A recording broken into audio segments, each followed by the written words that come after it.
চিতলমারীতে বাগেরহাট জেলা প্রশাসকের মতবিনিময়।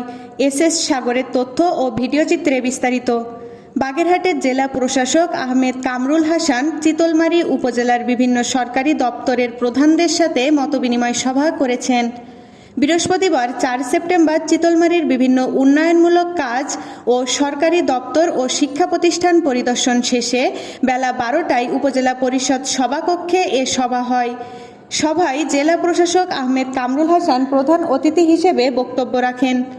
চিতলমারী উপজেলা নির্বাহী অফিসার মোহাম্মদ সাজ্জাদ হোসেনের সভাপতিত্বে এ সময় অন্যান্যদের মধ্যে উপস্থিত ছিলেন উপজেলা স্বাস্থ্য ও পরিবার পরিকল্পনা কর্মকর্তা চিকিৎসক শর্মী রায়, উপজেলা প্রাণী সম্পদ কর্মকর্তা কৃষিবিদ আহমেদ ইকবাল, উপজেলা প্রকৌশলী মোহাম্মদ সাদ্দাম হোসেন, উপজেলা প্রাথমিক শিক্ষা কর্মকর্তা অচ্যুতানন্দ দাস, উপজেলা মহিলা বিষয়ক কর্মকর্তা মোহাম্মদ হাফিজুর রহমান, উপজেলা প্রকল্প বাস্তবায়ন কর্মকর্তা পিআইও দিলরুবা সুলতানা, বাগেরহাট পল্লী বিদ্যুৎ সমিতি চিতলমারী জোনাল অফিসের deputy general manager DGM Wadud Khandakar ও ভারপ্রাপ্ত সমাজসেবা কর্মকর্তা রঞ্জন হালদার প্রমুখ।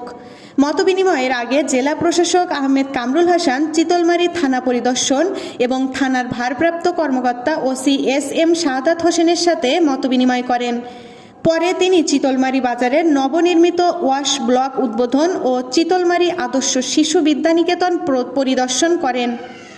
এ সময় তার সাথে অন্যান্যদের মধ্যে উপস্থিত ছিলেন উপজেলা নির্বাহী অফিসার মোহাম্মদ সাজ্জাদ হোসেন, উপজেলা প্রকৌশলী মোহাম্মদ সাদ্দাম হোসেন, চিতলমারী বাজার ব্যবসায়ী ব্যবস্থাপনা কমিটির আহ্বায়ক মোহাম্মদ সোয়েব হোসেন গাজী, যুগ্ম আহ্বায়ক শেখ নোয়াব আলী, সদস্য সচিব মোহাম্মদ মনিরুজ্জামান ও চিতলমারী উপজেলা প্রেস ক্লাবের সভাপতি মোহাম্মদ সেলিম সুলতান সাগর।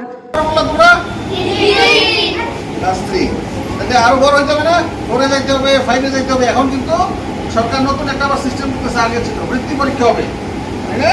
স্কুলে যে সবাই পরীক্ষা দিতে পারবে না, যারা ভালো স্টুডেন্ট তারাই বৃত্তি দিবে, সরকার মাসে মাসে একটা স্টাইপেন্ড দিবে, ঠিক আছে? তাহলে কি করতে হবে? নিয়মিত যে খুব সুন্দর স্কুলের ড্রেস পরে আসছো, স্কুলে আসতে হবে, স্যারদের কথা শুনতে হবে, ঠিক আছে? স্যাররা যা বলে কথা শুনতে হবে, বাবা মার কথা শুনতে হবে, শুনতে হবে না? তাহলে বড় হয়ে যাবে।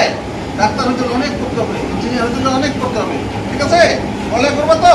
ভেরি গুড, জি।